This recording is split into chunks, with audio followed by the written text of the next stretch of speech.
There are so many teaching skills required by a teacher when he or she is teaching in class. So one of those skill is questioning skill, wherein a teacher asks questions in order to make the class interactive. So welcome to my channel all about education, and today we are going to discuss about the questioning skill.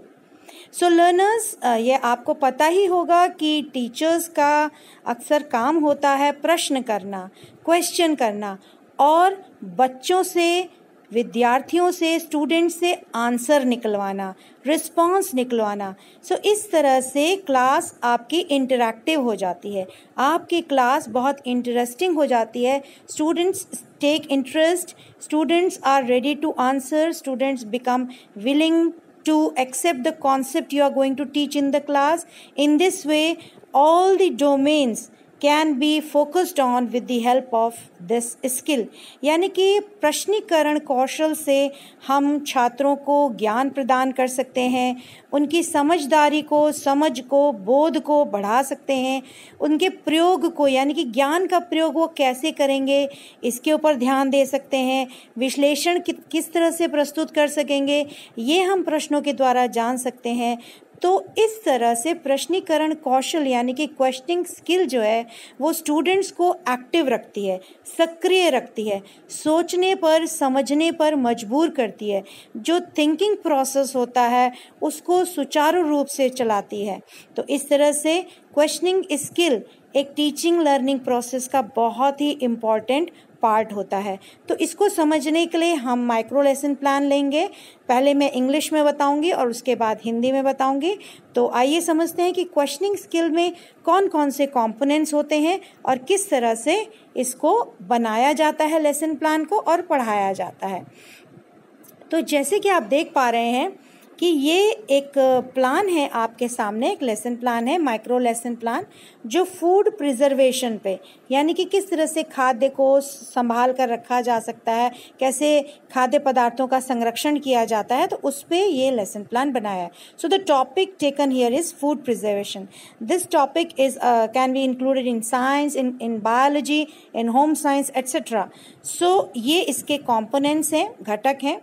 यानी कि जब आप questions पूछ रहे हैं class में, तो जब भी कोई टीचर क्लास में क्वेश्चनिंग स्किल का प्रयोग कर रहे हैं तो the teacher should remember that whatever questions are being asked in the classroom must be very clear, they must be related with the topic, with the concept, and whenever you are asking the questions there should be flow in the questions, in the number of questions you are asking. So it shouldn't be disrupted. There shouldn't be hurdles. So there should be a fluency, a continuity while questioning the students, and the questions should be straightforward. They shouldn't be ambiguous. That means there should be no confusion. There should not be more than one answer to that question. So in this way, the question should be clear and to the point. Whatever question the teacher is asking, it should be according to the students, according to the learners, बच्चों के मस्तिष्क स्तर के according होने चाहिए, उनके level के होने चाहिए। जब आप क्वेश्चन पूछते हैं it should be of proper pause and pace, that means the speed should be proper. एक उसकी जो गति होती है प्रश्न करने की वो सही होनी चाहिए, और प्रश्न करने के बाद तुरंत नहीं बोलना चाहिए कि आपको आंसर नहीं आता या मैं बताती हूँ। लेट देम थिंक, स्टूडेंट्स को सोचने का मौका दीजिए फॉर द आंसर, क्योंकि बच्चे हैं, छोटे हैं। Let them think, and for that the teacher must take the pause during questioning, और जो भी क्वेश्चन है वो अप्रोप्रिएट, उपयुक्त लेवल के होने चाहिए। बार बार क्वेश्चंस रिपीट मत करिए, कभी कभी तो ठीक है जैसे मैथ्स वगैरह में पूछते हैं, लेकिन हमेशा बहुत ज़्यादा रेपिटेशन नहीं होना चाहिए, बार बार दोहराना नहीं चाहिए, because it leads to boredom, it leads to you can say इसका ऐसे लगता है जैसे रबड़ की भांति खींच लिया गया है और टाइम वेस्टेज लगता है। तो इस तरह से रिपीट नहीं करना चाहिए। जितने आप क्वेश्चन पूछ रहे हैं बहुत ज़्यादा क्वेश्चन मत पूछिए, थोड़े पूछिए, क्लास इंटरैक्टिव रखिए, कम्युनिकेशन खुला रखिए और अपना स्पष्टीकरण भी दीजिए। That means you are going to teach, you have gone into the class to teach some new topic, so your role is more than the children. But that does not mean that the children will sit passive. So you have to interact with them, you have to communicate with them with the help of questioning skill, but they should not be more in numbers. You cannot ask many questions, and the questions should be equally distributed. Plus, whatever you are teaching, for example, you are giving any explanation, then in between also you can ask certain questions. So these type of questions are known as supplementary questions. And also, whenever you are asking them general question related to their daily life or application, then try to be focused in those questions which help to provoke their thought process, जो सोचने पर मजबूर करे बच्चों को, जो विचार विमर्श करने पर मजबूर करे। और आखिर में ऐसे प्रश्न पे आइए जो समस्यात्मक हो जाए, जिसका उत्तर बच्चों को ना आता हो, तब आपको उसको समझाना है। You have to explain that question in detail. So these are the components. Let us now see the plan. Now you can see the teacher is asking during rainy season what do you observe on unused bread. जो bread कई दिनों से पड़ी होती है उस पर क्या देखने को मिलता है? Grayish white patches, sometimes green patches, sometimes black patches. तो बच्चे बता देंगे कि इसको फंगस कहते हैं. तो आपने बच्चों से पूछा जो वो जानते हैं. अब जब उन्होंने बता दिया कि फंगस है, तो अब आप बताते हैं कि फंगस एक्चुअली में हमारे फूड को क्या करते हैं, हमारे खान पान को क्या करते हैं, हमारे खाद्य पदार्थ को क्या करते हैं. तो ऑब्वियसली वो ख़राब कर देते हैं, हमारे घर की रोटी को, दाल को, अचार को, ब्रेड को ख़राब कर देते हैं. अब प्यूपिल टीचर जो है वो उनको समझाती है कि हम क्या कर सकते हैं अपने फूड को बचाने के लिए कि उसमें फफूंदी ना लगे, फंगस ना लगे. तो अब वो टीचर पूछती हैं कि हम क्या कर सकते हैं. तो बच्चे कुछ कुछ जानते हैं कि जैम बना सकते हैं, अचार बना सकते हैं. Similarly you can ask them that what do we add in while making pickle. तो आप ये पूछ सकते हैं कि अचार संरक्षित रखने के लिए whenever you make pickle of से मैंगोज, रॉ मैंगोज और lemon, what do you add so that it is not spoiled, वो ख़राब ना हो, तो आप क्या ऐड करते हैं. तो बच्चों को यहाँ नहीं पता. तो अब ये आपका एक तरह से कह सकते हैं कि समस्यात्मक हो जाता है. And here the teacher explains the reason behind it that whatever we use in lemon और raw mango that is use for preservation. Like salt, नमक यूज़ करते हैं, तेल डालते हैं और उससे हम प्रिजर्वेशन करते हैं, संरक्षित करते हैं अपने खाद्य पदार्थों को. नाउ उसी के साथ टीचर ने ये भी पूछ लिया कि जब हम दूध गर्म करते हैं या हम दही जमाते हैं उसके बाद हम फ्रिज में रख देते हैं या कहाँ रखते हैं. तो बच्चे बता देंगे फ्रिज में रख देते हैं. क्यों रख देते हैं? ताकि it does not spoil the milk और the curd is not spoiled, it does not become more sour. तो दही खट्टा ना हो जाए ज़्यादा, दूध फट ना जाए, ये बच्चे बताते हैं. तो टीचर बताती है उसको और बेहतर तरीके से कि जो लो टेम्परेचर होता है वो भी प्रिजर्वेशन का काम करता है. यहाँ पर ये बताने के बाद टीचर ने पूछा कि आप लोग टेट्रा पैक लाते हैं और वो बहुत दिनों तक ख़राब नहीं होता, महीनों महीनों तक नहीं ख़राब होता, ऐसा क्यों है? तो बच्चे बता नहीं पाएंगे. तो आप टीचर होने के नाते you will explain that the milk is preserved for long time by the process pasteurization, and then you can explain about the pasteurization and the students will listen to you. So questioning skill is just the flow of asking questions.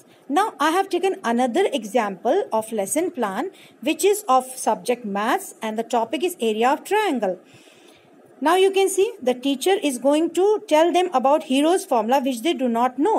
But how does the teacher reach the Hero's formula? With the help of questioning skill. किस तरह से प्रश्न पूछ कर teacher उनको hero formula की ओर ले जाती है. तो देखिए कितने आसानी से उन्होंने शुरू किया कि व्हाट इज़ दिस शेप, वो बता देते हैं ट्रायंगल होता है. फिर टीचर ने पूछा डिफरेंट टाइप्स ऑफ ट्रायंगल बताओ, बच्चों ने बता दिया types of triangle isosceles, scalene, equilateral. Then the teacher asked how do you find the perimeter, किस प्रकार से पेरीमीटर निकालते हैं. The students are able to tell. Then the teacher asks what will be the semi perimeter, that means how you can halve the perimeter. Obviously a plus b plus c by 2, the students will be able to tell. Now the teacher will write on the blackboard and next question the teacher puts is how can you find area of triangle from semi perimeter. Now this is difficult, this becomes problematic. This is a problematic question as they do not know how they can find out the area with the help of semi perimeter. उनको नहीं पता. तो अब teacher बताएगी कि ये हम heroes formula से निकाल सकते हैं जो उन्होंने सामने रखा है, S minus A, S minus B, S minus C और सबको अंडर रूट के नीचे. तो बच्चों को आइडिया लग जाता है. तो जो कंपोनेंट्स है वो आपके समक्ष हैं और टीचर मार्क करेगा जब आप पढ़ाएंगे. नाउ यू कैन सी इन हिंदी, आपके सामने हिंदी में है, इसमें भी मैंने 10 घटकों को दिया हुआ है। प्रश्नों में स्पष्टता होनी चाहिए, प्रश्न जो है आपके टॉपिक या प्रकरण से संबंधित होने चाहिए, प्रश्नों में तारतम्यता होनी चाहिए, प्रश्न नुकीले यानी कि टू द पॉइंट होने चाहिए, बिल्कुल जो प्रकरण से संबंधित हो वही पूछिए, दायां बायां मत पूछिए। मानसिक स्तरानुकूल यानी कि जो बच्चों का मानसिक स्तर होता है उसके अकॉर्डिंग सिंपल प्रश्न पूछिए। प्रश्नों को पूछने की उचित गति होनी चाहिए, जल्दी जल्दी मत पूछिए, पूछने के बाद थोड़ा सा विश्राम करिए, बच्चों को सोचने का अवसर दीजिए। और उचित स्तर होना चाहिए प्रश्नों का, प्रश्नों को बार बार दोहराएं नहीं, प्रश्नों की संख्या भी उपयुक्त होनी चाहिए, ज़्यादा प्रश्न ना करें लेकिन कम प्रश्न भी ना करें, प्रश्नों का समान वितरण होना चाहिए, ये नहीं कि एक बार आपने 5 पूछ लिए, अगली बार आपने एक ही पूछा। फिर पूरक प्रश्न यानी कि प्रकरण से संबंधित जब आप स्पष्टीकरण दे रहे हैं या जब आप समझा रहे हैं या उसको सपोर्ट करते हुए कुछ प्रश्न पूछ सकते हैं, बच्चों को सोचने पर मजबूर करने वाले प्रश्न पूछ सकते हैं, और समस्यात्मक प्रश्न आखिर में आ जाता है, जिसके बाद आप ही को पढ़ाना है, आप ही को समझाना है कि भाई समस्यात्मक हो गया, इसका आंसर आपको नहीं आता, अब एज अ टीचर आप बताएंगे। अब यहाँ पर पाई ग्राफ पढ़ाया गया है, मैथ्स का है, छात्र अध्यापिका ने श्याम पट पर यह बनाया, यह चित्र बनाया, आप देख सकते हैं। और चित्र के आधार पर जो टीचर है वो प्रश्न पूछती है, चित्र से काफी कुछ क्लियर हो जाता है। और टीचर ने यह भी बता दिया कि पाई ग्राफ किस चीज का है। अब प्रश्न पूछती हैं कि कितने डिग्री शिक्षार्थी द्वितीय श्रेणी में उत्तीर्ण हुए। तो अब यहाँ पर आप देख रहे हैं कि द्वितीय श्रेणी का यहाँ पे दिया हुआ है, बच्चों ने बता दिया। फिर सबसे कम शिक्षार्थी किस श्रेणी में हुए, तो प्रथम श्रेणी में सबसे कम शिक्षार्थी उत्तीर्ण हुए, अनुत्तीर्ण हुए। तो इस तरह से टीचर ने उनको बता दिया, यानी कि सारे प्रश्न जो है वो आपके किससे रिलेटेड है, डायग्राम से रिलेटेड, और बच्चे यहाँ पर आपको उत्तर देते चले जा रहे हैं। तो इस तरह से बच्चे ने उत्तर दिया। अब टीचर ने पूछा कि जो प्रथम श्रेणी और द्वितीय श्रेणी की जो डिग्री है उनका अनुपात क्या है। तो अगर आप पीछे जाएं तो उसका अनुपात 60:180 है, आप देख रहे हैं ये 180 था और यहाँ पर आप देख रहे हैं 60। तो बच्चों ने 60:180 का अनुपात बताया, 1:3 बच्चे बता देंगे। तो टीचर ने पूछा कितने प्रतिशत शिक्षार्थी अनुत्तीर्ण हुए, तो वो डिग्री तो दिया हुआ है डायग्राम में, लेकिन उसको कैलकुलेट करके उसकी गणना करके बच्चों ने बता दिया, क्योंकि ये 30 डिग्री था। आपको भी पता है, अगर पीछे आप डायग्राम में जाएं, ये देखिए ये अनुत्तीर्ण आपके 30 डिग्री था, और पूरा जो आपका सर्कल होता है वो 360 डिग्री का होता है, पूरा जो सर्कल होता है वो 360 डिग्री का होता है, और आपका अनुत्तीर्ण का जो है वो डिग्री है 30, और इस 30 को हमने 360 से डिवाइड कर दिया, और परसेंटेज में अगर करना है तो उसको 100 से मल्टीप्लाई कर दिया, परसेंटेज आपका आ गया 8.33, बच्चे निकालेंगे। अब टीचर पूछती है तृतीय श्रेणी में उत्तीर्ण होने वाले शिक्षार्थियों की संख्या ज्ञात कीजिए। अब थोड़ा सा समस्यात्मक हो गया, क्योंकि यहाँ पर कैलकुलेशन हो जाएगा जो थोड़ा सा कॉम्प्लिकेटेड है, जटिल है। अब टीचर यहाँ पर करके बता रही है, देखिए कैसे करके बता रही है। टीचर ने क्या किया, उस संख्या को x मान लिया, और जो अनुत्तीर्ण हुए थे वो डिग्री उन्होंने 60 मान ली, इंटू 360, यानी कि 360 में x कितना होगा वो कैलकुलेट करेंगे, और कैलकुलेट करने के बाद टीचर को x की मिल गई संख्या, यानी कि जो अनुत्तीर्ण है उनकी या जो फेल हुए हैं उनकी x है बराबर 15। तो इस तरह से टीचर ने समझा दिया। आप देख रहे हैं जो समस्यात्मक की हमने बात करी, क्योंकि यहाँ पर बच्चों को समझ में नहीं आता है और फिर उसके बाद टीचर एक्सप्लेन करती है, तो यहाँ पर एक्सप्लेनेशन आ जाता है। और उसके बाद आप देख सकते हैं कि ये सारे आपके कंपोनेंट है, घटक है, जो जब आप पढ़ाएंगे तो आपकी टीचर आपको मार्किंग करेगी। अगर आपको ये समझ में आया हो, अच्छा लगा हो, तो ज़रूर लाइक का बटन दबाएं और अपने फ्रेंड्स के साथ शेयर करें। थैंक यू फॉर वॉचिंग, और अगर सब्सक्राइब नहीं किया तो ज़रूर करें, आपको नोटिफिकेशन मिलेगा। Thank you for your support, keep on watching, happy learning.